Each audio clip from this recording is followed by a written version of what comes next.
Evening, folks. Thanks for coming in. Start of another week, and I think we're a wee week closer to spring. Maybe the weather appears to be quite good, so hopefully it's going to be spring very, very soon. So tonight we are welcoming back, after quite a long gap, too long a gap, author, historian, tour guide, Mr. Mark, paranormal investigator. Neil forgot that one, Mark Egerton. Mark's been with us a few times, but it's been quite some time since he was last on. Mark's the author of The Haunted, I'll probably get this right, Mark, because it's a big title, The Haunted History of Huntingdonshire. Yeah, that's right, yeah. Did I get it right? Yes, you did. It's a bit of a tongue twister, The Haunted History of Huntingdon. It's a bit of a tongue twister, do you know what I mean? But welcome back, young man. It's been too long since we've had you back. But tonight, Mark's going to be telling the story of a lady called Juliet Tewsley, who committed suicide on this day, 17th of March, 1050. But that's all I'm saying about it, because Mark's here to tell you the story, not me. I'm looking forward to hearing it. So, Ed, before we start, how are everybody? Everything okay down your end of the woods? Yes, I'm good, thank you, Scott. Very well. Did you miss us? I did, yeah. I think that's good. That's good. It's good to know you've been missed. There's little Tracy in. Tracy's my Tudor buddy. We're doing shows on Henry VIII and his wife's as well. There's Laura. She's one of ours. Sorry, good evening, gentlemen. I can't stay. Had a wee accident yesterday, but we'll rematch when able to. Rewatch, I think she means. So Matt's here to talk about Juliet Tewsley, and he's raring to go. So the floor is yours, young man, or should I say the screen is yours. Okay. Well, I thought what I'd do is I'd tell you this interesting story, basically because of the date. It's often been classed, the area I live in is called Huntingdonshire. It used to be a county in its own right, but in 1974 it was absorbed into Cambridgeshire, but it kept its name. It's still known as Huntingdonshire, and that's really because of its history. Huntingdonshire is where Oliver Cromwell was born. It's where Catherine of Aragon died, Henry's first wife, and it's also Samuel Pepys has spent a great deal of time in Huntingdonshire. You've got a wee visitor behind you. Yeah, that's Pippa. She lives on this is my spare bedroom and my office, and she spends the time in this room. So yeah, we've got this very interesting story. About 20 miles from where I am now, and about 20 miles from Cambridge, to try and put some geography to it, is a pub called the Ferryboat Inn. Now, if you go into that pub, there is a flagstone on the floor, which is said to be a grave of a lady called Juliet Tewsley. And I'll probably tell you the story, how I came to understand it. I read it in lots of books in probably the late 70s. And the story goes that this lady called Juliet Tewsley, who lived there, fell in love with a woodcutter called Tom Zool. And she sort of made her feelings for him known. And he rebuffed her. He said, I'm not interested in you. I wouldn't be interested. And so distraught she was, this pub is a stone's throw from the River Ouse, that she went down to the river's edge and she hanged herself from a tree. And they say that because she'd taken her own life, she couldn't be buried in a cemetery. So they buried her on the side of the riverbank, which is where they had a ferry that used to cross the river. The pub itself wasn't there at that time. But then in years later, this pub was built, and they retained her gravestone. It's like a flagstone in the pub. And it's said that on the 17th of March, today's date, that's the day that she died, in the year 1050, so we're talking nearly 1,000 years ago. She rises from this grave, and she rises and she walks through the pub and down to the river, to the tree, or the place where the tree was, where she took her own life. So that was the story as I knew it, probably around the mid-70s. And I first started getting involved in paranormal investigations. This place is the very first place that I investigated. I was 18 in February 1979, and in on March the 17th, I went down to the Ferryboat. Quite a congregation of paranormal investigators and people there. And I continued to do that for, I would say, a good sort of 10 to 20 years. I didn't go every single year, but most years I went. Never saw anything, never heard anything, never met anybody who had. And so when I came to write my book, I wanted to feature the pub. And it's still, I'm sure there'll be people in there tonight looking for Juliet's ghosts. And I wanted to feature the pub. And I really started to think, well, hold on, this happened nearly 1,000 years ago. Yet we've got a name, not only a name, we've got a surname, Juliet Tewsley. We've got this woodcutter guy that she fell in love with, Thomas Zool, so on and so forth. How has that story been sort of passed over? Because the grave hasn't got any markings on it. It doesn't say it's a grave, even. It's just a flagstone in a pub. And so I started to dig and to see if I could find out where this information had come from. And lo and behold, I discovered this book. The guy on the book you can see there is called Tony Cornell. And Tony wrote this book, Investigating the Paranormal, and he actually features the Ferryboat Inn. And he was around, I think he died in 2010, but he's told the story in his book, which goes back to 1953, which is really interesting. What he says was he was Cambridge-based, Cambridge-educated man, very clever, well-respected man. And he was heard about this story where when you went to this pub on the 17th of March, this white lady would appear, rise up from her grave and sort of look down and point to the grave, was how he described it. Mm-hmm. So he was really interested. And so he took a team of 4 people and they did an investigation. When I did my investigation there in 1979, we had to move the piano off the grave. Those were the days when every pub had a piano. I would say I remember them, but I've seen it on TV. Eileen's got a question for you, Mark, actually. She's popped up. Has anybody set up to monitor the area today? I am sure that there are people there as we speak. Every year people go there. It's not at the same level as it was when I first went in 1979. And that's basically, I think, because nobody has ever done anything. I went there last year and there must have been 25, 30 paranormal investigators there, to various gadgets and things. They're investigating just outside the pub and so on and so forth. As far as I'm aware, nothing was detected. I think a few cat balls lit up, but I mean, they're notorious for going off for no reason whatsoever. So anyway, this Tony Cornell, they held a seance in the pub and they didn't have a Ouija board or anything like that. They actually got a tin pub tray, a circular one. They went to the dartboard and they got the chalk from the darts, the scoring chalk, and they wrote the letters of the alphabet around this tray, and they put a wine glass on top.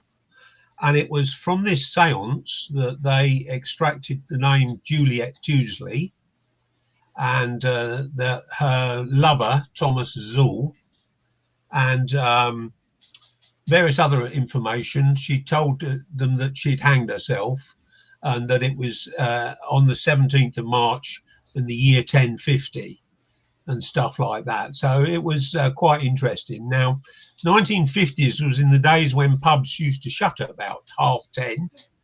So they had to abort this seance, and they drove to Cambridge, which is about 20-minute drive away, and they went to a hotel there called the Blue Boar. Before going there, they actually, and closing down the seance in the ferryboat, they asked Juliet, who they believed they were communicating with, if they went and carried on the seance in another premises, whether she had come through. And she said she would. So they drove 20 minutes in their car to this Blue Boar, and he explains how the sort of janitor was bringing them coffee, and they carried on with the seance and got a little bit more information. Well, this caused quite a stir because this story had been around for ages, but nobody had got a name or anything like that before. And so he was asked to go back the following year. And before he went back, because Tony was a very professional paranormal investigator, he did various things. He looked into some of the information that they'd received in the seance. And one of the answers they'd given was the width of the river, which is just outside. And the answer was given, I can't remember the measurement, but it was in meters. And as he rightly pointed out, there wouldn't have been meters around in Juliet Tewsley's day. It wouldn't have been known. Meters didn't arrive until 1797. He also looked up the name Juliet. She said that she was a Norman, and he was a historic, very clever man. He said that the name Juliet was of Scandinavian origin, and it was highly, highly unlikely that there would be anybody called Juliet in England in the year 1050. He also went round to the village, which is Needingworth, Holywell come Needingworth, and he asked the elder people in the village had they ever heard of they'd heard of the story, but the names and stuff like that had never been heard before, and most of them had not even heard the story. So he started to think it was probably a load of rubbish, and that the seance had yielded a load of duff information. So the landlord at the pub asked him to come back, and the story got a lot of publicity, and I mean a lot of publicity. This pub is supposed to be the oldest pub in the UK, although many other public houses make that claim.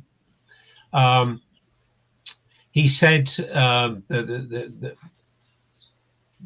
newspapers got involved, and I mean the national newspapers, and it actually made global news. It was described as the most haunted pub in the UK, and so on and so forth. And so they were basically begged to go back the following year, 1954, on the 17th of March, and carry on with it again. Well, he said when they went back the following year, the police were turning away traffic down the road, a mile down the road. The car park was full. The story had gone around the world, not just around the UK, and so on and so forth. And really, they couldn't really make a story of it as such. And they tried to conduct the seance, but there were so many people in the pub tapping on the windows outside, police turning people away, and so on and so forth. It became an absolute farce. And it appeared in 1958 in a magazine called Your Fate. 1966, it appeared in the Daily Telegraph's colour supplement, and it was always explained as there was all sorts of things that were added as well that didn't come out the seance. One of them was that because Juliet had taken her own life and committed suicide, she was actually buried on a crossroads with a stake through her heart. And there was other information in these sort of stories that related to Juliet's personality. And he said, none of that came through. She was asked if she would manifest in the first seance, and she said that she had tried, and that she'd, in a particular chair, she'd tried. She was asked if Thomas was there with her, and she said yes. and she said, "Would Thomas manifest?" And she said, "No, you'd be horrified by him." She gave the names. I think at the time of her death, she was 19, is what was given in the seance. Thomas, this guy, was 21, but he died in his 50s. She in a later seance, she told him that. So basically, Scott, these seances, there was so much in them that conflicted information and so much stuff that couldn't possibly true. But it went on. One of the things what was quite interesting that Tony recorded was the local vicar described it as a load of bunkum. And later on, he wrote like not a book, but an article about it, in which, you know, he described it as a proper haunting and so on and so forth. It appeared in, I wrote him down here. Yeah, the vicar was a Pierce Higgins, and in 1955 he wrote this account of it.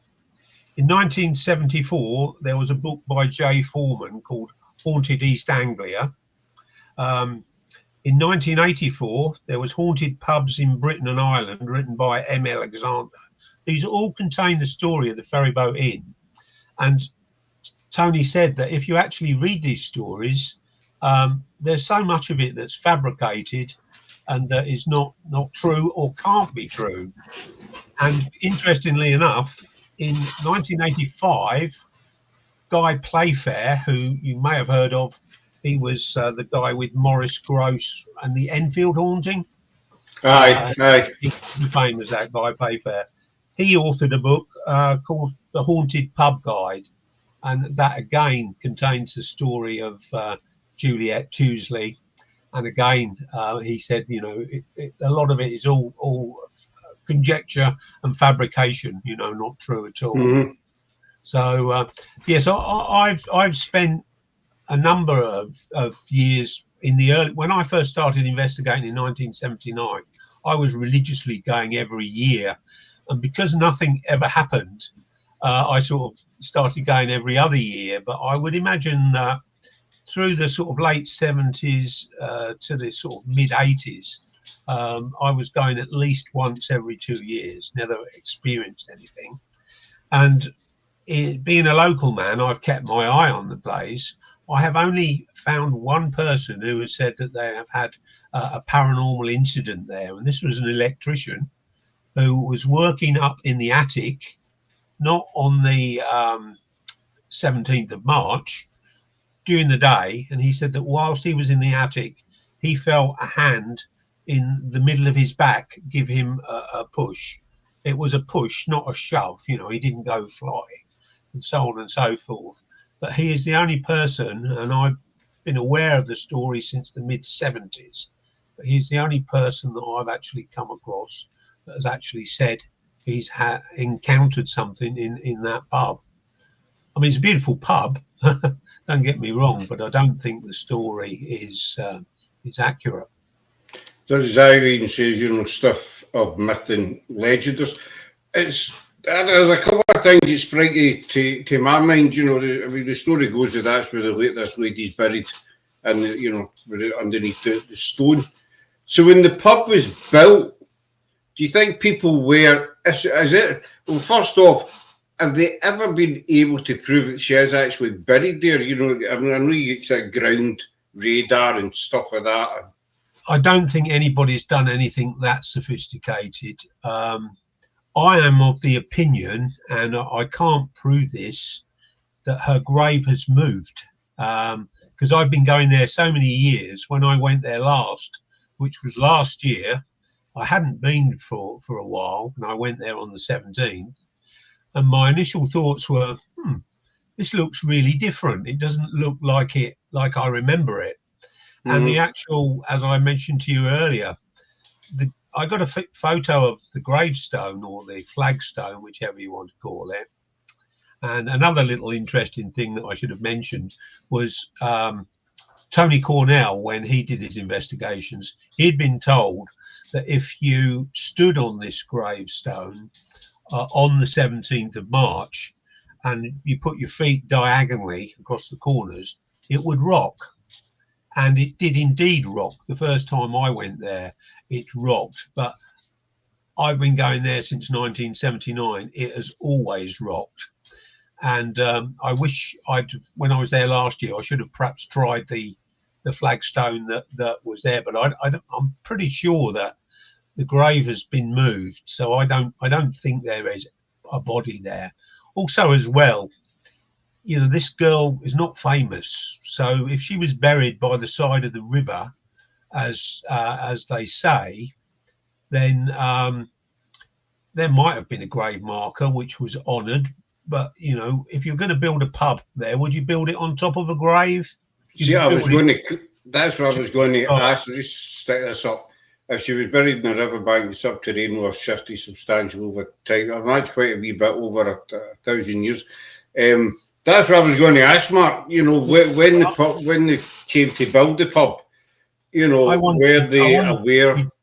We don't know when the pub was built, and this is part of its claim that it's the oldest in the UK. But one other thing, which not many people do take account of, but it's something that I do because I know the local history. We're in an area of England here called the Fens. And the Fens at that time of 1050 would have been underwater, or basically marshland, sort of almost impassable marshland. So, for instance, nearby Ramsey, which isn't that far away, at that time was a mile from the UK mainland because the Fens hadn't been drained. So the chance of it being a sort of riverside by the side of a river in 1050, I think is highly unlikely. I don't think it would have been. You know, they say the most haunted pub in the UK, but there's quite a few pubs that have had be that type. I mean, you've got, you know, Jamaica Inn, the Skirridin, that one with John Humphreys. I forgot the name of it. Ancient Ram Inn. Oh, yeah. You've got the Drovers Inn up here, up at Loch Lomond. Yeah. And they've all been reported to be, you know, this is the most haunted pub in the. Well, remember, when those claims were made, this would have been around 1953, 54. All these newspaper articles, and Tony says in his book, they're actually global. He actually did, in his book, he mentions he did a television interview for Italian TV because the story, you know, reached out right across the world, literally. You know, they'd done a seance, they'd got a name, they'd got how she died. She'd told them that she was buried there. They'd got a year when this happened. They'd even got a date, you know, 17th of March. That all of that information came from a seance, and all of Tony's investigations going to the elders of the village and asking around that. You know, they basically said, well, we don't know anything about it. Never heard of Juliet Tewsley. You know, there was messages that the pub was haunted, but you know, the fact that it was this woman and that she was buried under in the actual pub itself was all new to them. So I believe it was probably fabricated. Eileen fancy for paranormal. She was with Highland Paranormal, the Banshee Inn in Edinburgh. We were meant to go, but we were getting a fire system serviced. I was at yesterday, Mark, with Eileen and Highland Paranormal, Eileen Dillaha. It's a place we want to do the Banshee Inn in Edinburgh. So do you think it's fabricated in? I'm not saying this lady did not exist, you know, but all the, you know, she's buried there and she walks. 1,000 years, you know, give or take, I don't know, 20, 30 years, whatever.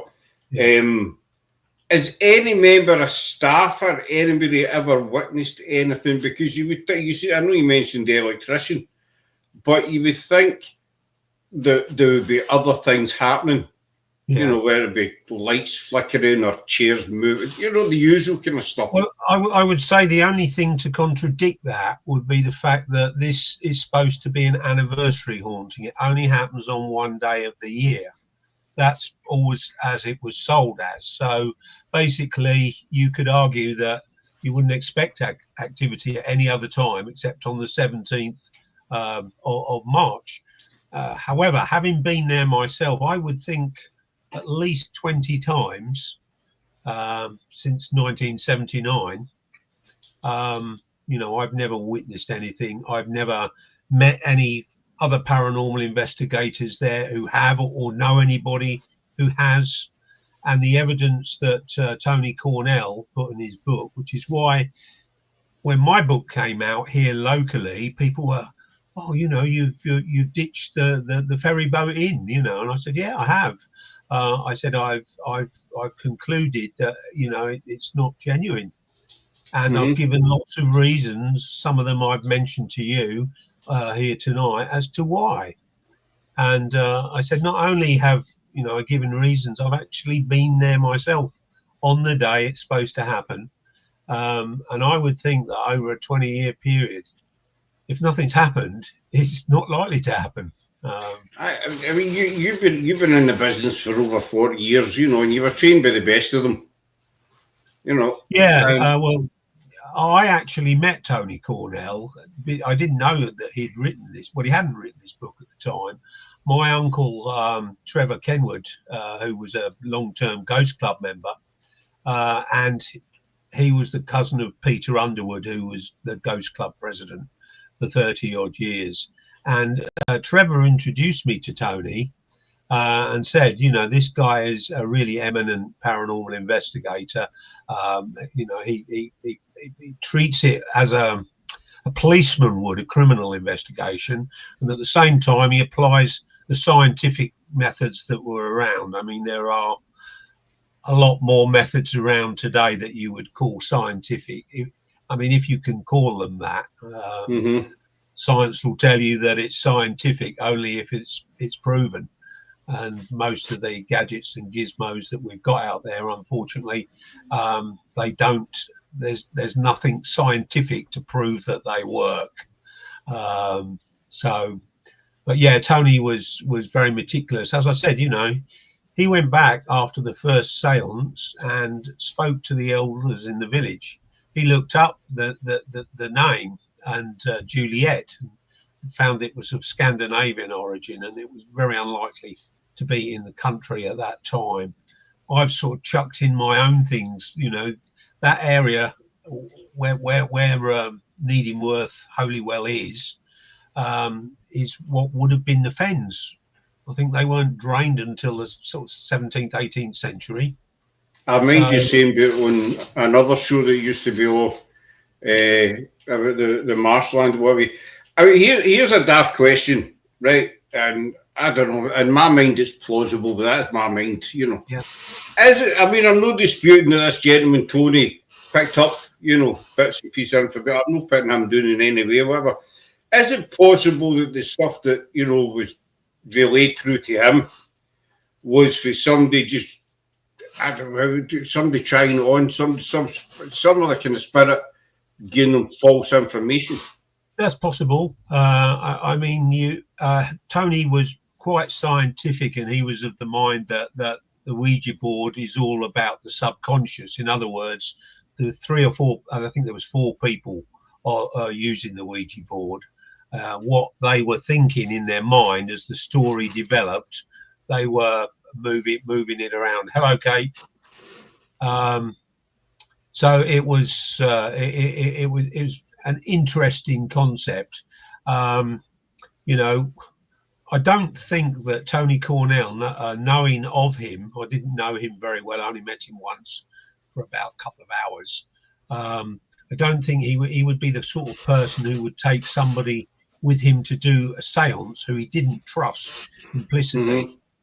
So I don't think there'd be any skullduggery of them pushing the glass and doing it like that consciously. But there is a thought process that, you know, Ouija boards and that also heard of this idiomotor effect, which I don't really believe that.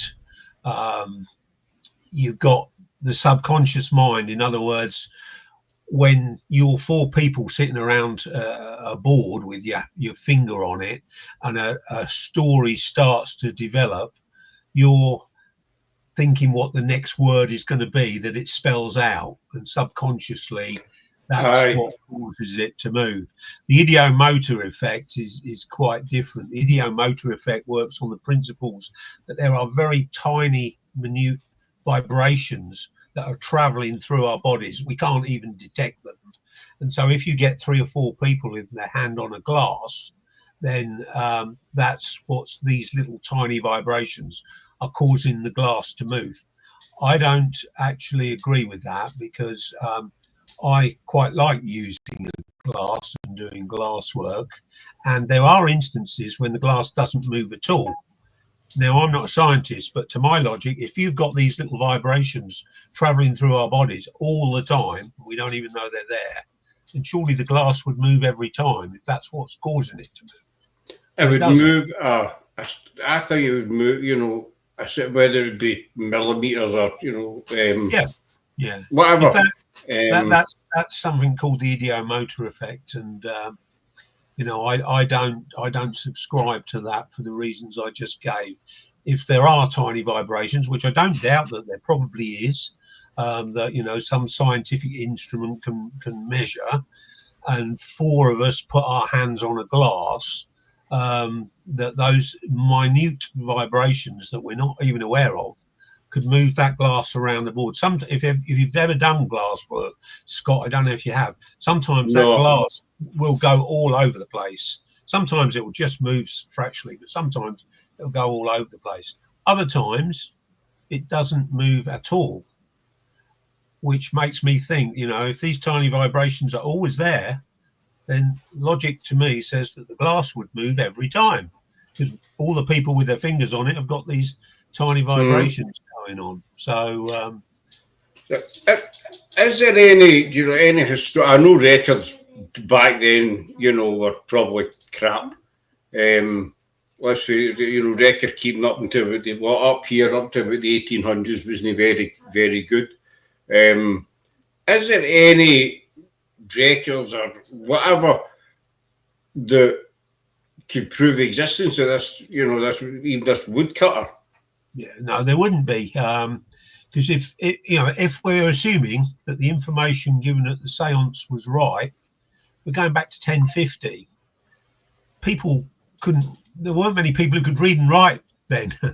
So true. I never thought it that way. What I always say to people nowadays, because people are using various gizmos, electronic gizmos, pendulums, Ouija boards, etc., to try and connect with the spirit world. I say, well, if you think you have connected, then ask questions that can possibly be verified.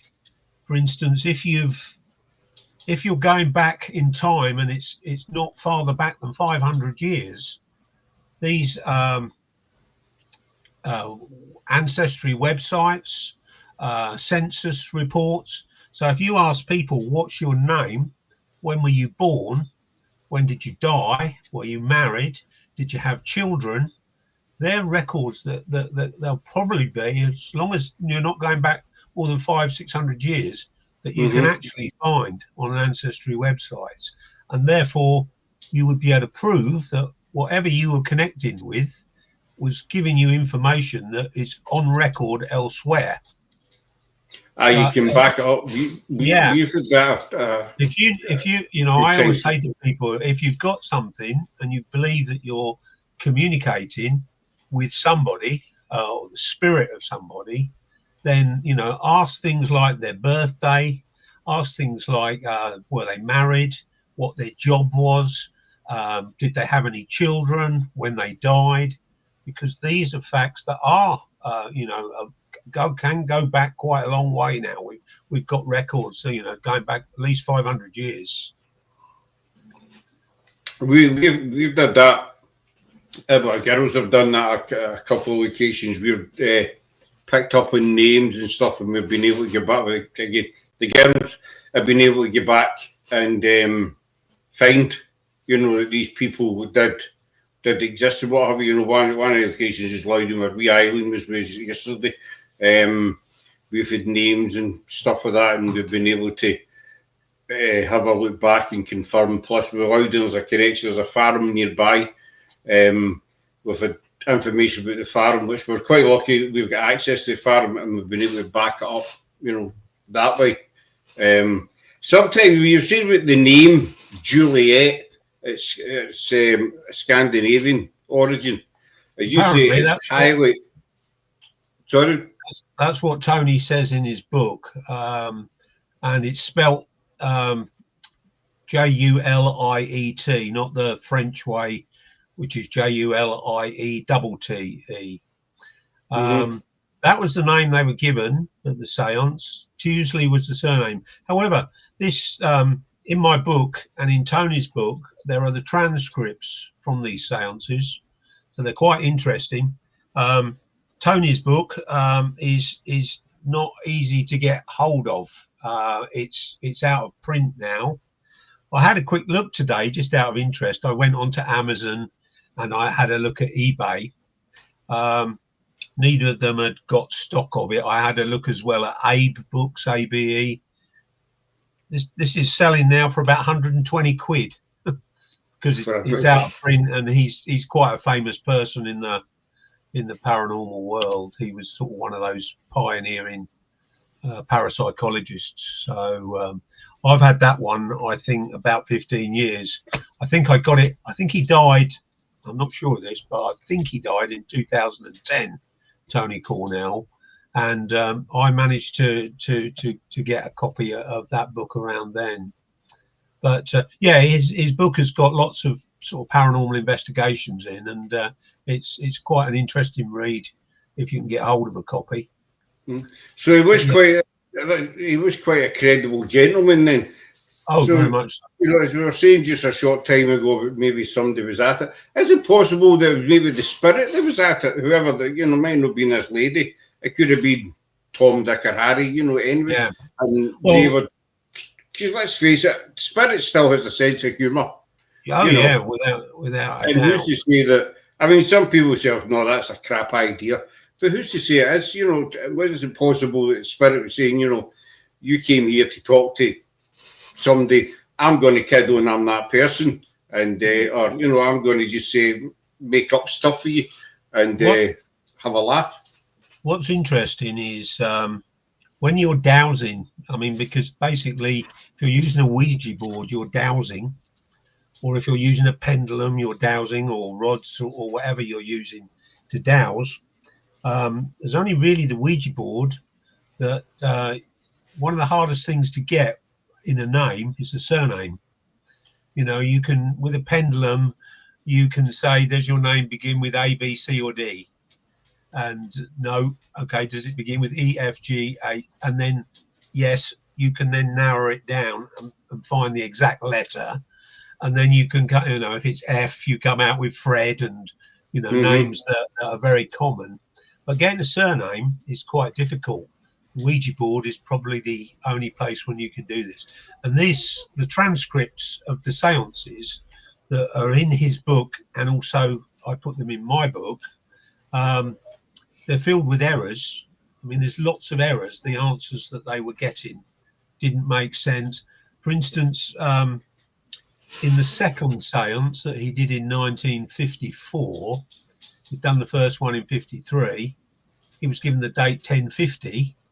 When he asked for the date in the second seance, he was given 1400 and something. So 400 years out. And, he says that can't be right, and so on and so forth. So he if they are actually genuinely connecting with a spirit, and you take it that they are, there was lots of errors being done there. I've done lots of paranormal investigations, and think we've connected with something, and we may have, and we get lots of answers, and then we get lots of conflicting answers, and we generally use the word trickster. Are you a trickster?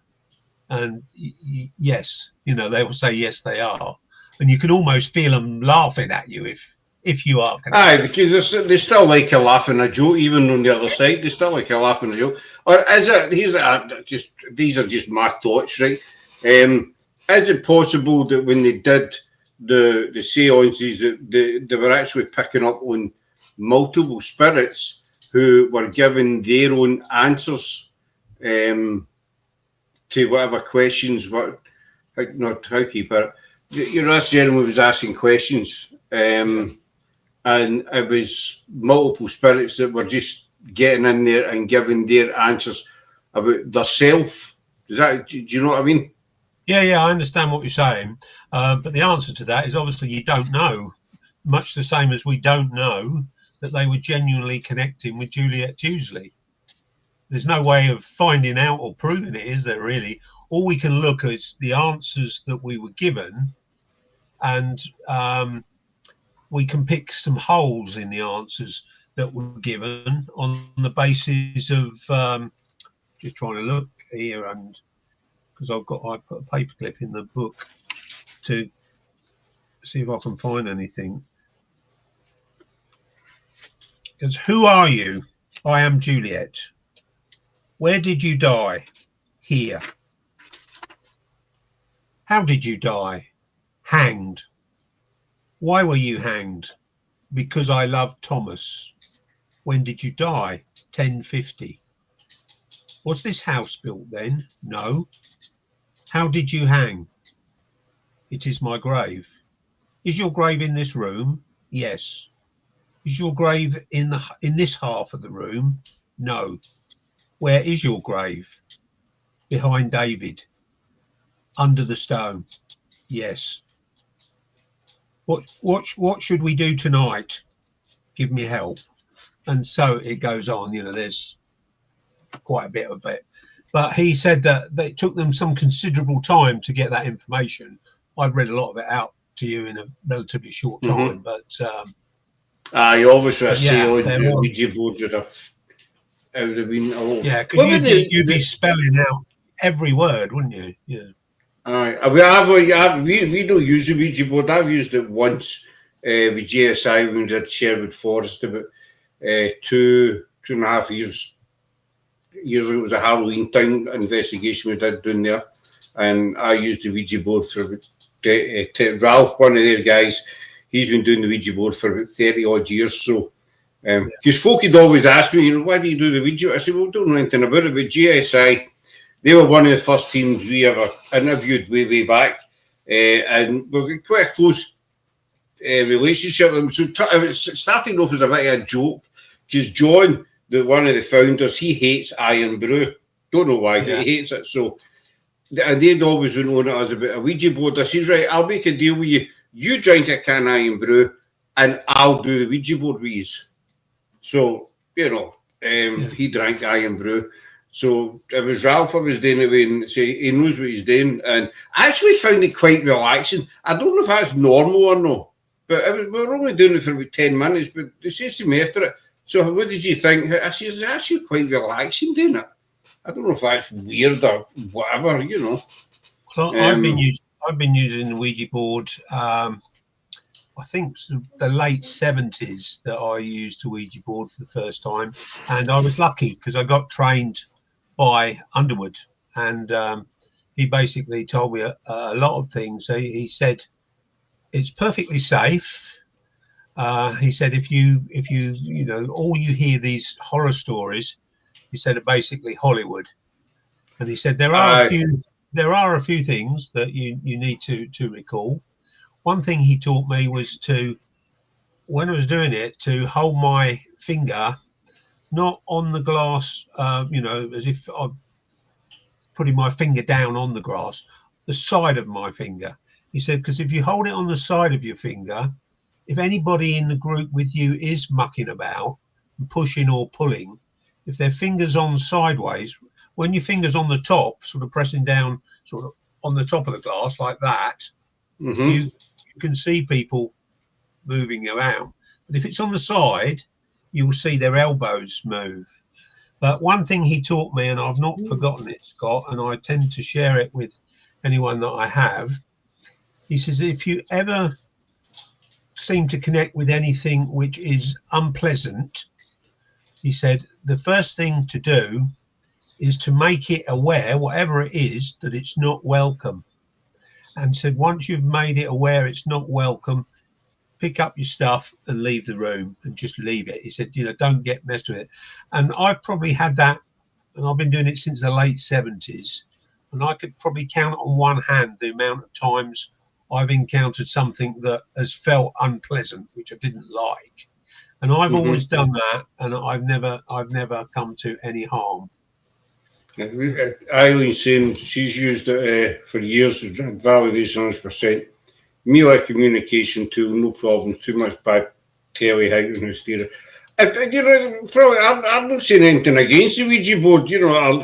Thousands of people do use them, and it's just something we've never bothered with. But as you said, Martin, Eileen says as well, Hollywood's got a lot to answer for, that's a whole different show. But when it comes to the Ouija board, there's too many films out there. I've watched some myself, I've all put my hands up, and people, you say that demon or whatever the hell it is, and you say, right, don't turn the glass over because it releases it, or you need to smash the glass. And there's that, there's that many different folk that say different things about the Ouija board. And as I would say, it's merely a communication tool. I suppose it probably is harmless in the right hand, but I think there's part of the problem is too many young people watch a film. Yeah, I think you've got you've got to be respectful, and basically understand that you're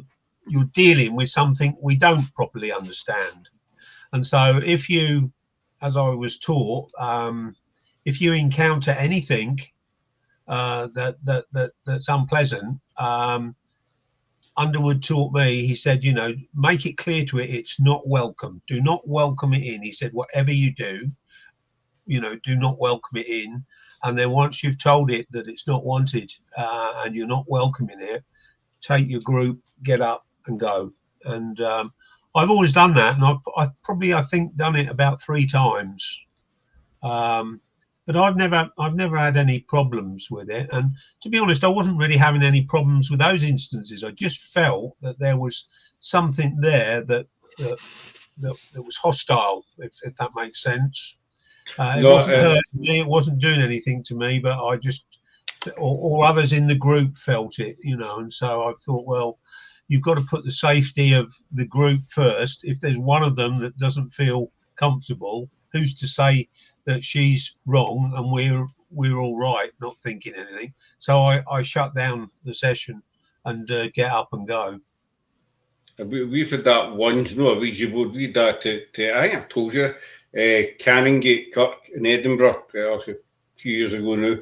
We were going to Greyfriars for a kind of 3 a.m. investigation, but we were early, so we decided to go into Canongate Kirk, which is similar, very, very similar to Greyfriars. And as soon as we walked in the gate, Sarah saw, it's reported that Tom, I always get side name right, Tom Ridley. No. Tom Riddle. What are you talking about? Great, Canongate. David Ritzio. David Ritchie. Ritzio. Who's Tom Riddle? That's Harry Potter. Never mind. I was watching Harry Potter with the wee and earlier on. That was David Ritchie, Mary Queen of Scots secretary to Tom Riddle. Jeez, that's my reputation shot anyway. It's reported that he's buried in there. But Sarah saw a black shadow, and we all felt that we weren't wanted. It wasn't demonic or anything like that. It wasn't. We just felt that we were not wanted there that night. Yeah. Sarah and I headed back to the car. I went for a walkabout, as you do. I'm not dumb. I did the opposite to what they want me to do. But it was a really, really heavy feel. All right, Tracy. That's too much Harry Potter. I blame my daughter with the Harry Potter. Although his grave is in Greyfriars. Eh? His name's in Tom Riddle's name is in Greyfriars. All right. So that's how I go to mixed up, Mark. You know what I'm saying? Because I mentioned that's my excuse. But we just felt we weren't wanted and that. But it wasn't demonic or anything like that. But as you say, you get this feeling if somebody's not happy with it, then you just leave it be. Well, one of the things I do, which a lot of people laugh at, I don't know, but I do carry a piece of black tourmaline in my car. Tourmaline is like a black crystal, and it's supposed to ward off any sorts of spirits. So if ever you go to a paranormal investigation, don't take black tourmaline with us. You'll get nothing. But I always used to have this in the early days I was investigating.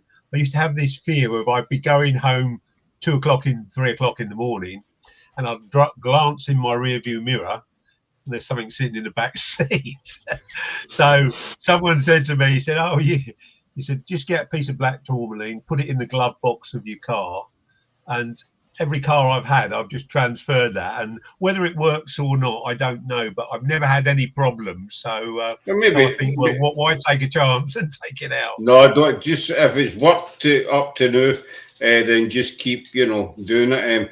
That's right. There's still a stain in Holiday Palace reported to be Rizzo's blood where he fell. So now there's a stain on the floor that they can't seem to get rid of, and people do say it's the blood of this gentleman. But just jumping back to the ferry boat, what do the owners say about it? Well, to be honest, when one of the things, it's one of these, I think it's a Green King pub, or it was last year when I went there. And the trouble is with these Green King pubs, they don't have a landlord, they have managers. And these managers change frequently. So every 2 or 3 years, there's a new manager. Mm-hmm. So, I sort of say to them, have you or your staff ever experienced anything? I said this last year. They said, no, we haven't experienced anything. Mind you, we've only been here 3 months, So that's one of the problems you've got with that particular pub. It's a Green King pub, and they do change their managers. I think even more so now because pubs are struggling to make a living. And so you get a manager there and he's basically not earning enough to live. And so they move on and another manager comes in, and then he, 3 months, 5 months later, he's in the same boat and he does the same. Mm-hmm. I mean, so I'm going to ask you your opinion on it. Obviously, you've been in the business for over 40 years, so you know what you're talking about. I don't know about that.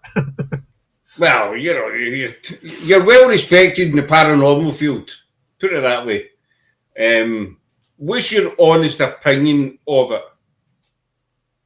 My honest opinion of the ferryboat story is that it's folklore. I believe, if you want me, my honest opinion, I believe at some point, little rural village, landlord wants to drum up some business. And so he says, that flagstone there is actually a grave and it's haunted. How many pubs there must be around this country that, claim to have a ghost? The one that I always make, two people that I always refer to. One is Dick Turpin, the highwayman.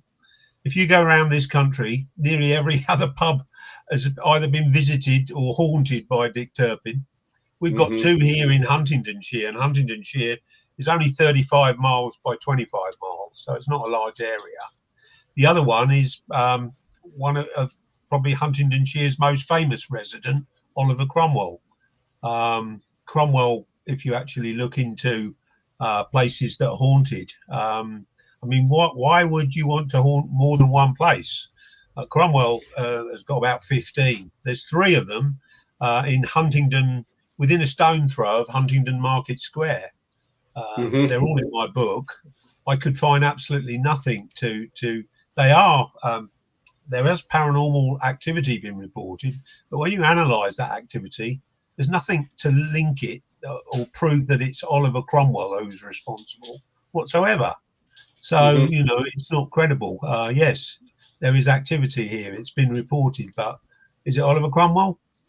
No evidence to say it is, so you can't say it is, But because he was the most famous person ever to be born in this county. You know, a guy who commits regicide and takes down a monarchy. You know, he's a famous person. So, like you'll find around the country, if wherever's supposed to be haunted, generally the most famous person associated with that place is the one doing the haunting. 100%. When you look at the evidence, you can find evidence of activity and paranormal stuff going on, but you can very rarely find evidence that says, I think with Cromwell, for instance, there's I can't remember the name of the place.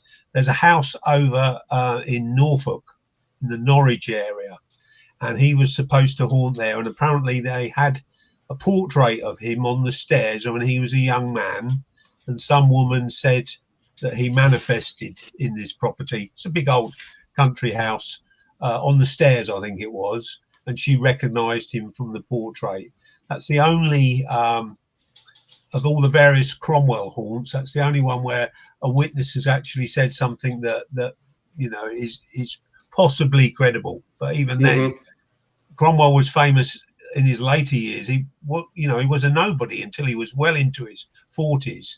So a picture of him when he was a younger man, you know, I would imagine that people would recognise Cromwell to how he looked when he was at his pomp. When he became famous, sort of thing, you know. I mean, as you say, Mark, right? I mean, Ireland is, you know, where is it? It's good for business. As you say, I mean, you get all these locations, and the most famous person attached to this location, people say, all right, well, it's him.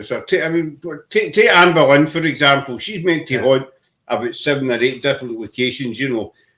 Salisbury Hall, Hever Castle, Tower of London, Hampton Court Palace. Now, I mean, I dare say these places are, you know, do have spirits there. But I think because, you know, of what Anne Boleyn, she stayed there, so it must be her. Who's to say it's no, maybe a servant girl or, you know, some other kind of lady, but everybody jumps on, that's Anne Boleyn because she stayed here. So it must be her. But as you say, I really don't see a spirit haunting 7, 8, a dozen different locations. You know,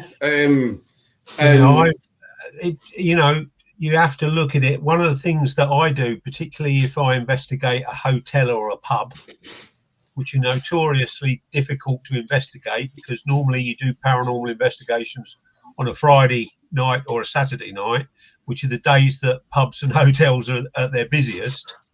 So I generally go along and I interview the landlord first, and some of the stuff I've been told you wouldn't believe, and obviously it pays for them to have a ghost associated with their business. It brings in trade. So, and that's what I believe happened with the ferryboat. I think that the landlord there thought, oh, how can I get people in here? And now, I don't know how long that's been going on, but certainly it was happening in 1953 when Tony Cornell was there.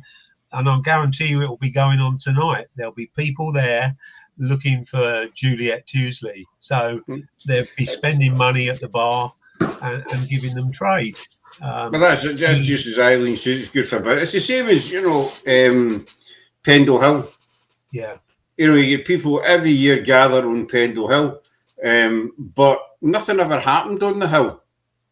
You know, but you still get people that their hundreds flock to. I mean, Pendle Hill, obviously, you know, it's an international story, the witches, etc.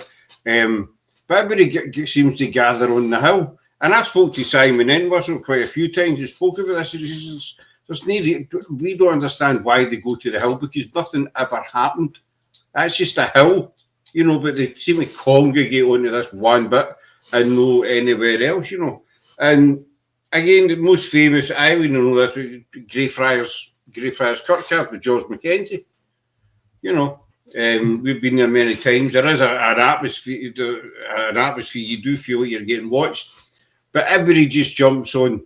You know, oh, it's George Mackenzie that's here. He's watching us. He's following us. But the Mackenzie poltergeist doesn't exist. The name was made up, but people just jump on that wagon. And I think that's, you made a good point. We started earlier on about when you investigate, same as that gentleman did, it's like a criminal investigation. Yeah. You know, you'll do your initial investigation, you'll get whatever evidence, results, and then you look into it. Yeah, it's not always possible. I was what Underwood and my uncle Trevor Kenwood taught me was they said, as best you can, because in some circumstances you can't, do a controlled investigation. Now I have done, but not very often. I don't do outdoor investigations, and that's the reason is because you can't control them as I would like to. You've got wildlife, you've got the elements to deal with and stuff like that. So if you're into that, you can do it and stuff. But I find it really difficult because I'm thinking, oh, what was that noise? It was probably a squirrel in the bushes. What was it? So. Yeah, I like to go into a building that's completely empty, no other humans there except the little team that I'm with, and we conduct an investigation there. You've got a room named after you, and Tracy's work, seemingly the Egerton at work. Yeah, the Egertons is quite actually in Hinchinbrook House in Huntingdon, which the Montague family lived in. They were the Earls of Sandwich. They lived in there for nearly 350 years. The seventh Earl of Sandwich, he married a Blanche Egerton. So when I go and walk people around and do tours there, I always say, "Oh, this is my namesake, Blanche Egerton. She didn't leave me any money." But yeah, Egerton is a name that's around. My father came from Liverpool, so there's a lot of Egertons in that area, and Chester. Chester is an area where there's a lot of Egertons. And of course, there's that bloke who acted as Elton John, Taron Egerton. Well, there you go. So there's another room named after you. So that's another feather in your cap. See the just one last question, quick. The actual stone that's in the pub, the flagstone that's in the ground. Yeah. Has anybody ever examined that, trying to date it, or I don't think that anything that scientific has been done. What people have done is what I alluded to earlier, is they've stood and tried to rock it. I did that the first time I went in there in 1979, and you basically put your foot in the top right-hand corner and your other foot in the bottom left-hand corner, and you can move it. It just rocks gently. And they used to say when Tony did it, he was told that it only rocked on the night of the 17th of March, and the rocking would basically bring up Juliet. So just another stuff. I mean, we all know I think everybody said a paving, slab that's rocked and stuff like that. It's been uneven, but again, it's the old good for business kind of thing. If you think about it, if you was the landlord and you fabricated the story to make money, would you want anybody digging into it too far? I mean, I've read somewhere that one of the stories that I read was that I think this was in Tony's book. He said that in all of these other books that have been written since that tell the story, and people have sort of added fabrications to it, things like that they dug up the grave and they found no skeleton, but they found something of value, but he didn't allude to what. But which is positive. I mean, I dare say, underneath, Langan, but there's probably hundreds of bits and pieces of artifacts or whatever, that you're going. I mean, let's face it, everybody's been out with a metal detector at one point or another, so there's bound to be bits and bobs underneath the building. If they came up with an actual skeleton and they were able to maybe confirm it was a woman and try to age it sort of thing, then that would be, really credible. I didn't say it probably was I informed of something in the Maid's Head, Norwich. I saw a serving wench in full costume. There was no such person in attendance at the time. So Eileen's seen an actual person, apparition, whatever you want to call it. Have you ever seen anything like that, actually? Once, I've seen, this is how I got into this. I don't know if you can remember, Scott, but back in 1976, when I was 15, literally 2 miles from where I sit now, my friend has got a 16th century farmhouse. And I used to go up there in the summer holidays regularly. I used to cycle up from the village to where he is. And he got motorised go-karts and private roads. So, you know, the sort of things a 15-year-old would really be interested in. And on this particular day, it was in the summer holidays. I was off school. And I went up there and I used to put my bicycle in this room of his house. But although it was a room of the house, it was like a garage room. There was seat potatoes in there and stuff like that.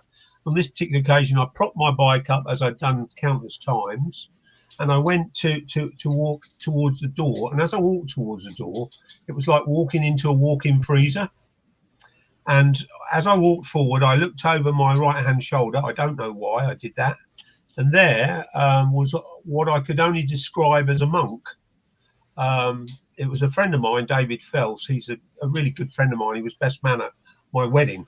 And I saw this monk, and because it was daylight and bright sunshine outside, I wasn't frightened. I was shocked, but not frightened, if that makes sense. And I sort of was looking at this thing, and as I was getting close to the door, I looked forward to the door to reach the handle, and when I looked back, it was gone. So I probably saw it 5 seconds maximum. And when I walked outside, David said to me, "What's up?" He could see from my face that something had happened. And I said, "Dave, you're not going to believe this, mate." I said, "I've just seen a monk in your washroom." And I could tell by his face that he wasn't shocked. First thing he said to me was, "Don't tell Chris," which was his sister, Christine, who was 12. Didn't want to frighten her. And then he went on to tell me that there were indeed monks there, but not when this farmhouse was built. Before this farmhouse, 12th century, not too far away, about 20 miles, is quite a famous abbey called Ramsey Abbey. This again when the Fens was underwater, and Ramsey was a mile from the coastline. So what they had to, it wasn't really a coastline because that makes it sound like water. It was basically water and marshland, dangerous marshland, not the sort of stuff you could walk across. And the monks used to have to come to land and had these monastic farms, and it had been a monastic farm. And he still tells me that they plow, to this day, they plow up clay pipes, which these monks used to smoke. And it wouldn't have been tobacco, because tobacco wasn't in the country then. It would have been opium or cannabis. And he then went on to tell me of things that he and his family had experienced in the place. So I was quite excited. Oh, I think I've seen a ghost. You know, I'm going to go home and tell my mum. Remember, I'm 15. So I go home and tell my mum, and she's highly supportive. She says, "Mark, don't be so bloody stupid." And that would have probably been the end of it. But what my mother had a sister, Marilyn, and Marilyn's husband was Trevor Kenwood, who was a long-term Ghost Club member. I didn't know anything about the Ghost Club then. I wouldn't have even known what the word paranormal meant then, Scott. I was 18. And anyway, Trevor came up here. They lived in Burwood in Dorset, and they drove up here with Marilyn, his wife, my mum's sister, to see her mother, my nan. And while he was here, Trevor took me into a room and he interviewed me, and he believed me. And I said, "Oh, I want to get involved with this." And I didn't know who Peter Underwood was then, but Underwood was president of the Ghost Club from 1960 to 1993. He wrote about 60 odd books on the subject. If you go on Amazon or eBay and you put in Peter Underwood books, you'll find loads written by Because people. he was regarded by a lot of people as a sort of granddaddy of the UK paranormal. You know. Yeah, basically, after going right back, if you know your history on the paranormal, you've got Harry Price, who famous for Borley Rectory, and then when Harry Price died, Peter basically took up his mantle as the sort of main man, and obviously was involved with the Ghost Club for 30 odd years. And then he fell out with them. He had a fallout with the Ghost Club, and he started his own Ghost Club Society, of which my aunt and Trevor were highly involved then. My aunt used to do all the admin for all the members and stuff like that. So yeah, that's that. Now that what I've just told you, that monk is the only thing that I have ever seen what I would regard as an apparition or a ghost. I have witnessed poltergeist activity on a number of occasions, and I've also had people with me at the time who've witnessed it too. So it's not a case of Mark made a mistake. You know, I've witnessed that a few times. But seeing apparitions and seeing ghosts, I'm not a lover of the phrase ghost hunting, because it sort of infers that you're going to catch ghosts. I'm not a fan of that myself. That term. Yeah. So I'm going on a ghost hunt. You know, it gives people the image that you grew up with binoculars and a big net.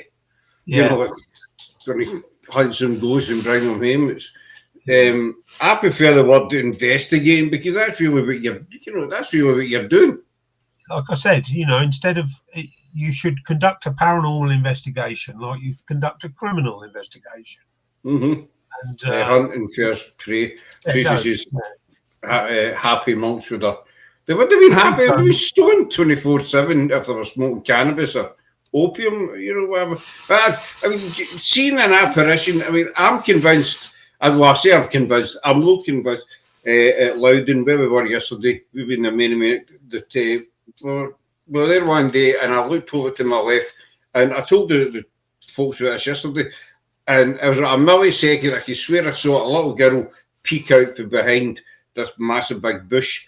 And we're talking about a millisecond, you know, you were saying yours was 5, 6 seconds, mine was a second of even that. I looked and then she was gone. But I'm not 100% because, you know, at the time we were investigating and we picked up on a wee girl. So you start to think, did I see a wee girl, or is that just me? Is that up here imagining I seen a wee girl? I have been with people who went to a little village in Ayrshire. It's called Stair, and I say it was like 2 houses and a pub and a church, and that's about it. We've done it a few times. We did it, I think it was last year. We spoke, and it's a churchyard, and there's a church, but the car park is at the top of the churchyard, and we were speaking 2 people for Spike and Craig Laura's other half. They saw what they described as a guy with a white shirt and brown trousers walking across the car. It's only a small car park, but they saw him walking across the car park. So they ran up, because it's in the middle of nowhere, this place. You're literally miles from anywhere. They ran up because they thought it was somebody who was going to, you know, try to steal one of the cars or do something with one of the cars. But when they got up to the gate, he'd gone. Now, I'd never seen him, but I heard of it, and so we kind of ran up as well. And there's nowhere for this guy to have went. There's a road either side, and it's an open road. So what somebody went that way, somebody I went into the trees that are beside the car park to have a look. But that the trees led to a big, massive open field, and there's nowhere this guy. I mean, you're talking minutes. Everybody was looking, and this guy just totally vanished. But the 3 of them swear down, and they saw him that clearly that it made them run up to the car park because they thought he's going to tamper with one of the cars, basically. And so he says he was solid, white shirt, brown trousers, but the guy just vanished. And some people say, he ran into the bushes. He never, because there was, you'd actually need to go to this location to see. There's nowhere he could have went. But there was nowhere to hide, basically. Do you know what I mean? And it's when you get stuff like that, you know, and I do see a lot of people have seen apparitions or thought, but they're maybe too embarrassed to say, as you say, your mum was with that, you know, she wasn't exactly believing you. So they tend to keep it to themselves. But just quite before I'm conscious of time, just getting back again, criminal investigation, I think that's the best way to do things. You know, investigate and then try and get evidence after it. Go research and have a look to see if anything backs up what I was told to do, Scott, which is quite interesting, is when you speak to a lot of people, they will actually turn around to you and say, oh, you know, this was paranormal activity. I want to prove that there's paranormal activity, blah, blah, blah, which is very common. Trevor actually taught me to do the opposite. He said, don't prove that it is paranormal activity, prove that it isn't. And he said, if you adopt that angle at it, and basically it's the same sort of complex as if you're a ex-Ghost Club member like Sir Arthur Conan Doyle, who wrote Sherlock Holmes. If you write his book the way he writes for Holmes, he basically eliminates things, and then what you've got left is probably the truth. So that was how he solved his crimes, by taking this and saying, no, it can't be that because blah, blah, blah. Is it this? No, it can't be that because blah. So it keeps taking stuff out of the equation of what it could possibly be. What he's got left with is, most probably going to be the truth. 100%. I mean, we've done investigations and we've heard noises that. A quick example, Craig and I did Loudon-Kirk. Loudon-Kirk's in the middle of nowhere. We did Loudon-Kirk and we heard what we can only describe as a metal clang. Two of us heard it. We were on a live at the time.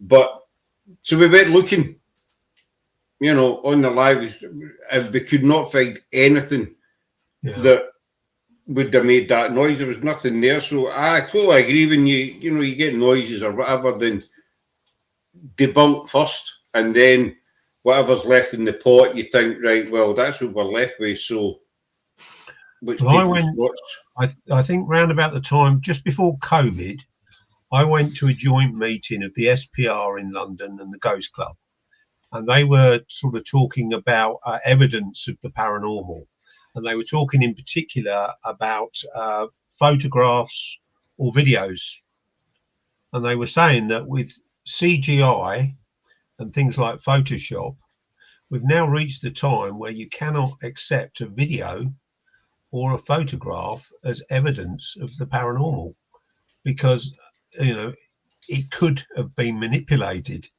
And it's so easy to do it now.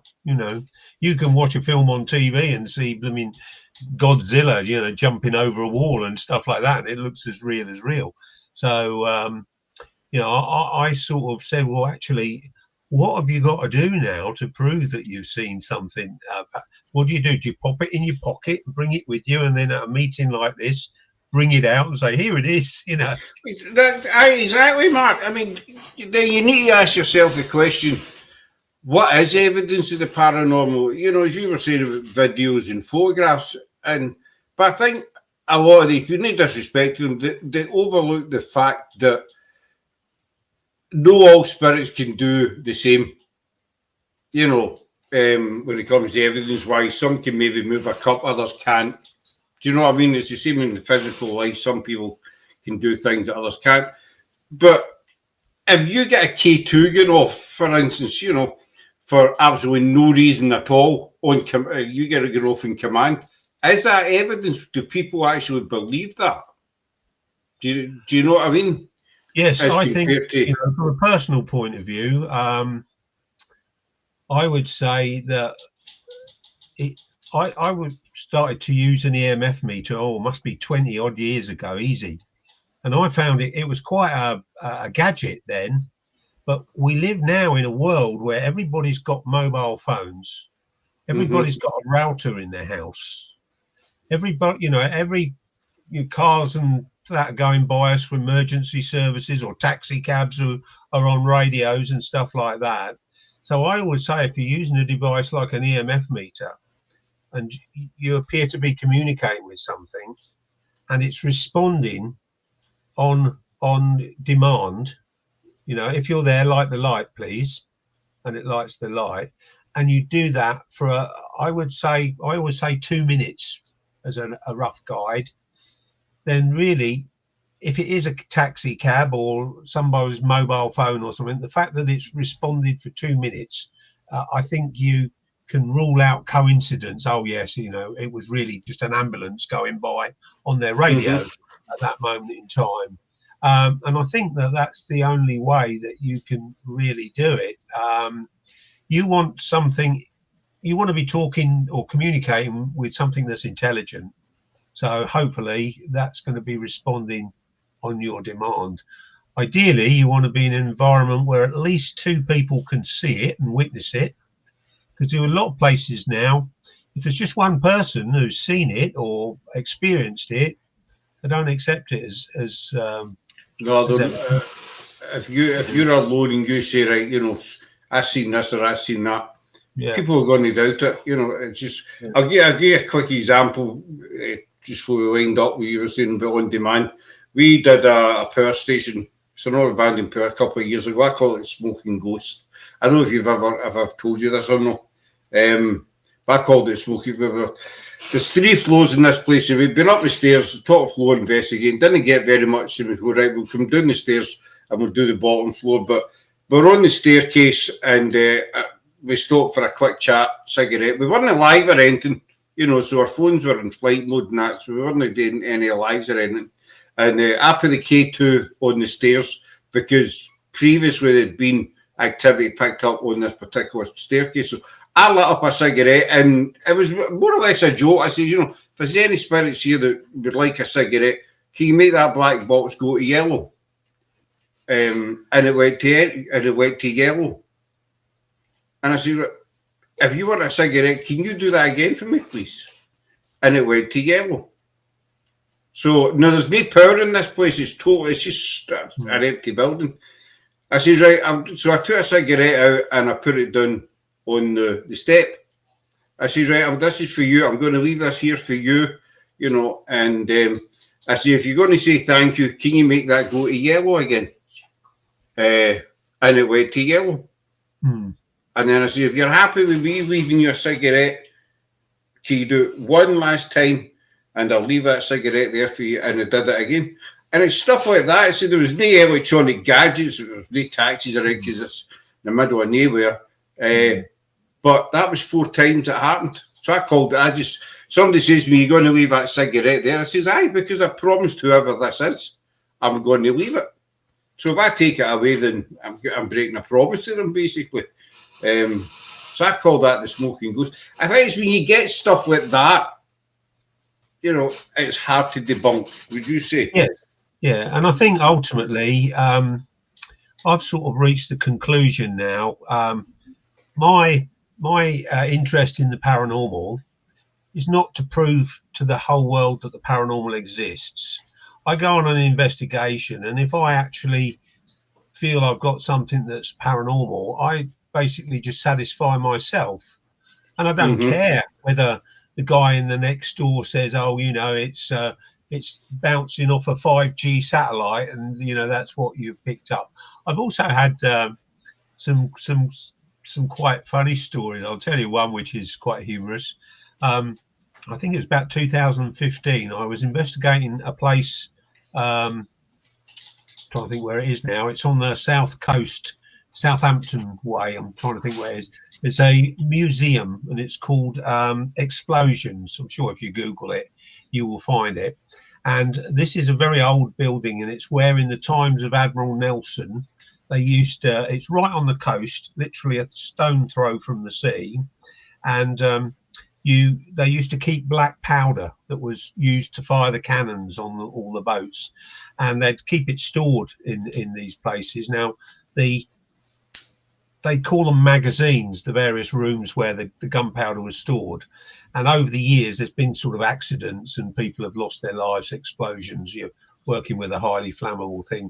And the Grand magazine there will hold weddings in there with 500 people. So it gives you an idea how big it is. Anyway, Mm-hmm. on the site they've got an admin building, and this admin building is deserted. It's defunct. If you go in there, there's no electricity, there's no water, there's no a few windows broken and stuff like that, derelict. And we investigated there, and absolutely nothing. We came down to this sort of larger downstairs room, and I was with about 3 or 4 people, and we had a K2 meter either side of me, and we sat down still in the room, and I called out, any spirit people there, any astral beings, blah, blah, blah. If so, could you make a noise now? And we got this noise go off to the left, and both the EMF meters triggered at the same time. So I thought, oh, thank you very much, but me being the skeptic that I am, I said, can you do that again for us, please? Can you make a noise now? Again, I've got this little sound, and the 2 EMF meters went off. So I thought, wow, this is really interesting. So me, again, being ultimately skeptical, I said, could you do it again? And it happened again, but it was slightly not bang on cue, only half a second out, but not quite on cue. For me, as I said, being the skeptic I am, I went to sort of the area of the room where the sound was coming from. And, you get those long strip lights. Sometimes they hang down on chains. Aye, uh-huh. Well, I looked up and there was a pair of pigeons sitting there looking at me. And obviously my voice is quite deep. And in this empty building, what was echoing, it was causing them to sort of rustle their wings. And that was what I was hearing. It wasn't paranormal at all. I don't know why the EMF meters went off, though, but I'm sure it wasn't anything paranormal. It was just the pigeons. I would say she loves your attitude and approach towards Mark's paranormal. Thank you, Eileen. But I mean, you should say it was pigeons, but that doesn't explain the meters, So who's to say it wasn't a mixture of both, But you do need to be skeptic. I've always said I'm 8% believer, 20% skeptic. There's many folk out there that are 100% believer, and the slightest thing, yourself, Mark, the slightest thing, bang, that's paranormal. It's the same as, just going back to, we're talking about these places that are tied to famous people, or famous people have connections, like a Drossing Castle, and the west, just on the west coast, basically. I watched a team investigate there, and they got activity, and they were saying it was William Wallace, because William Wallace is very, very slight ties to a Drossing. I visited there or something, but as you say, you need to have that skeptic in you. You can't just say everything's paranormal. And a pregnant was at that power station. I did that another time. This other guy, and we were at the front, and we were on the live, and we could hear what sounded like, a loud tapping sound. Now, we were the only ones there. So he carried on the live, and I says, I'm going to go and have a wander to see if I could find something, rule number 1, debunked totally. So I'm going to go and have a wee wander, because I'm positive there's nobody here, but I'm going to check. So I had I looked right around the place, and at the back end there was corrugated iron, sheets of corrugated iron, and there was drips of water coming down, and they're all hitting the iron at the same time. That's what was causing, because it was echoing, and that's what was causing the tapping.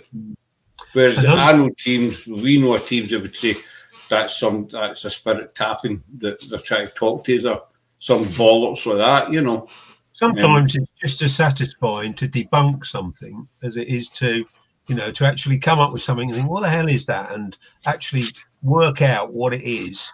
It can be quite satisfying to think, oh, it's not paranormal at all. It's just this. But I've had there's an incidence of that in my book, Scott. The place I live is called Southo, and there's a pub there called The Bell.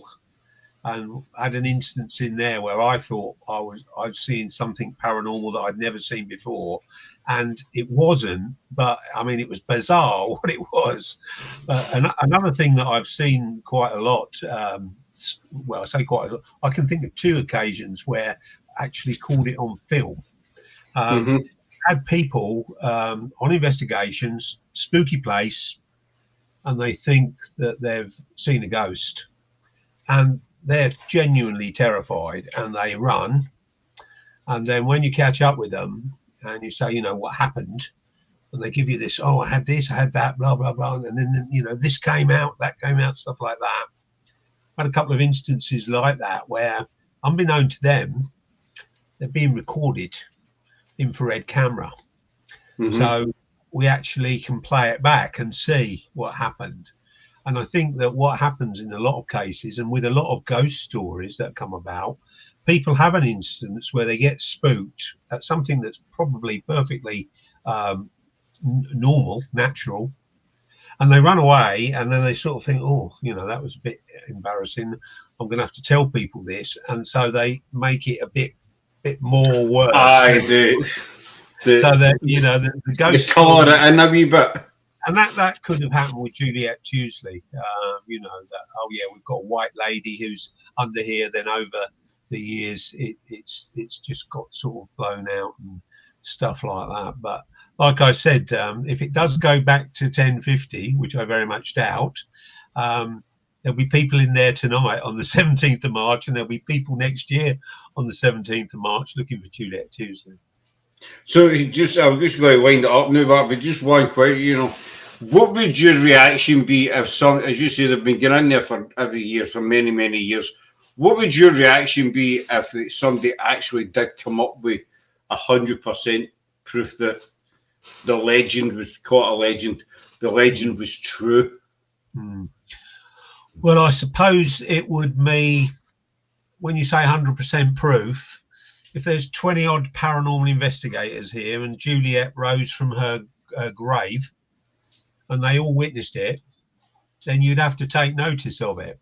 What I witnessed there last year was, and this sounds really snobby, but a lot of people were investigating, but in a very amateur fashion. And I thought, well, if you did get something and you took that to somewhere like the Ghost Club or the SPR and presented it to them, they'd just knock you down.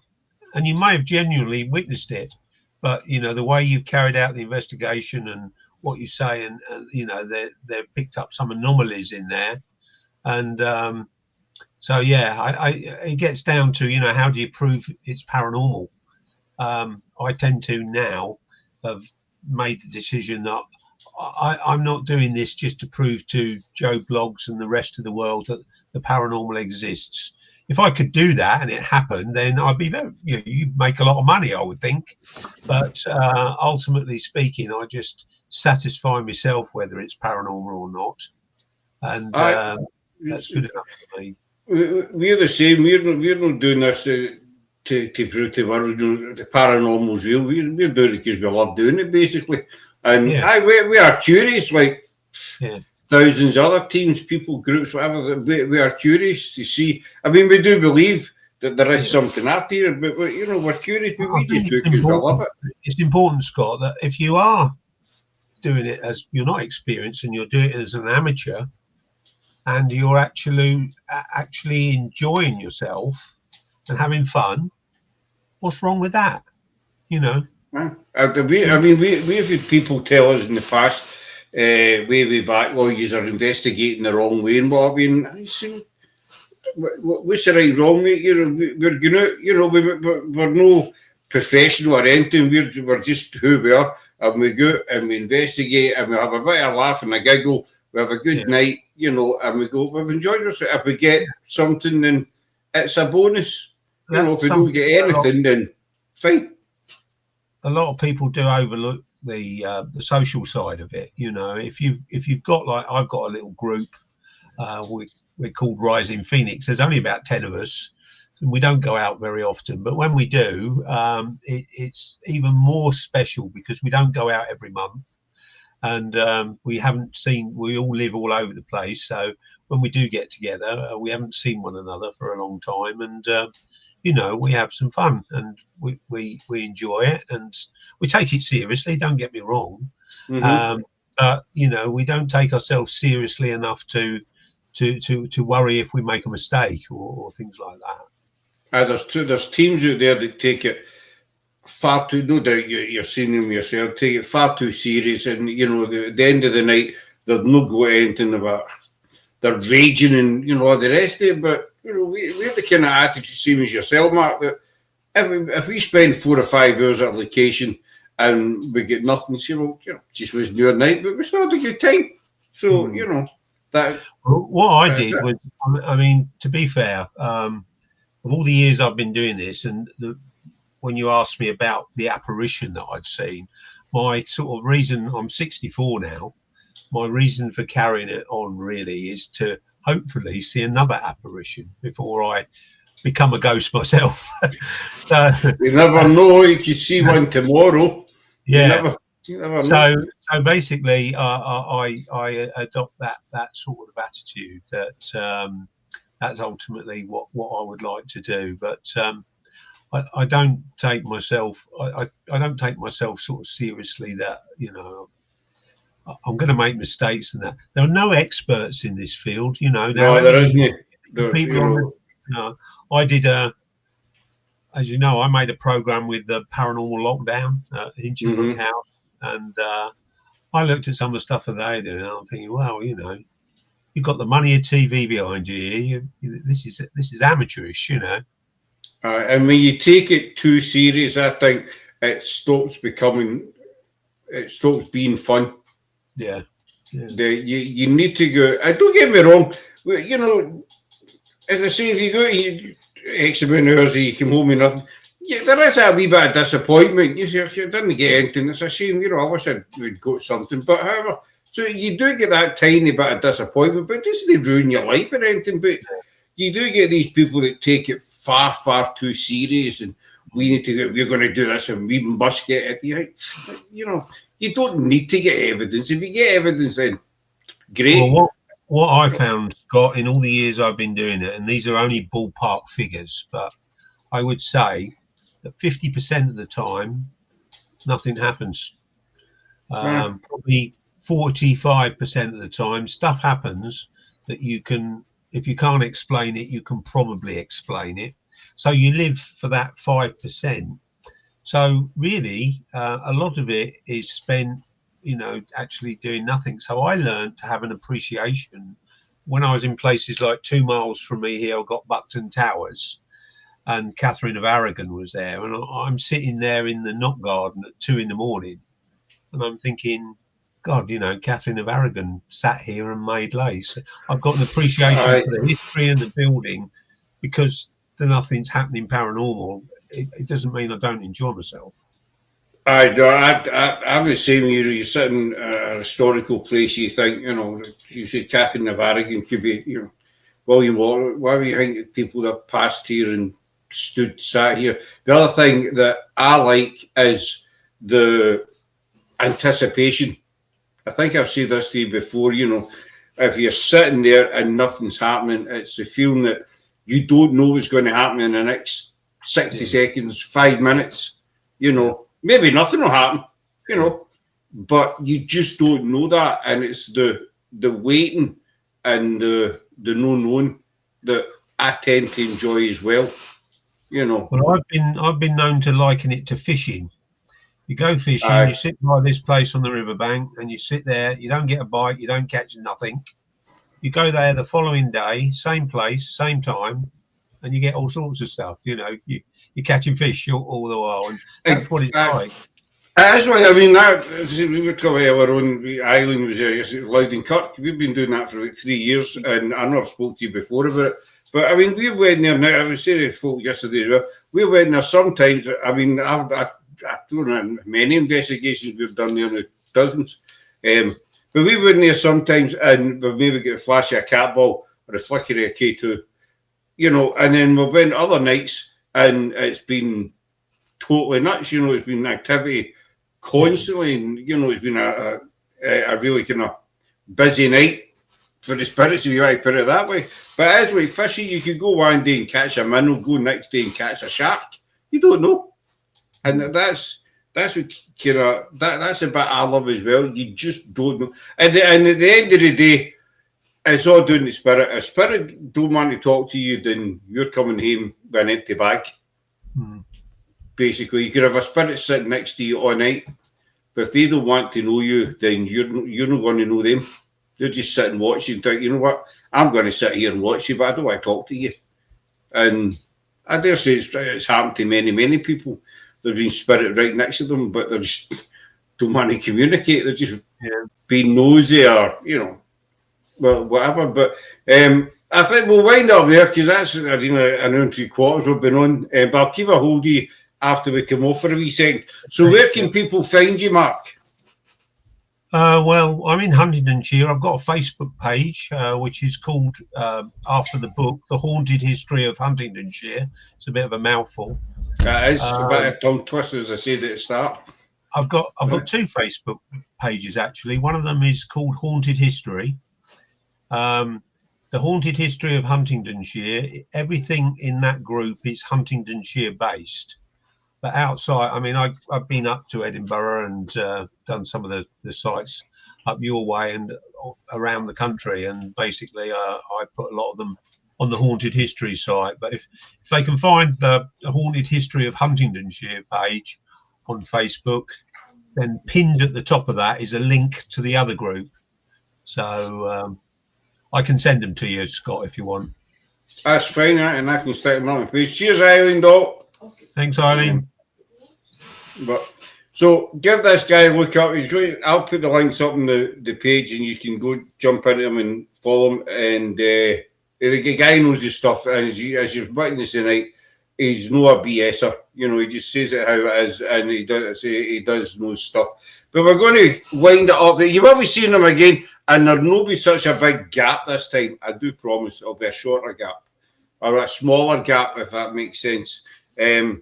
But a big thanks to Mark for coming on tonight. We back live on Wednesday with our Guile Ghost Guides. So look forward to that. But you will be seeing this guy again. So thanks to everybody in the chat, and we shall see you all again very soon. So take care, folks. Cheers. Bye. Bye.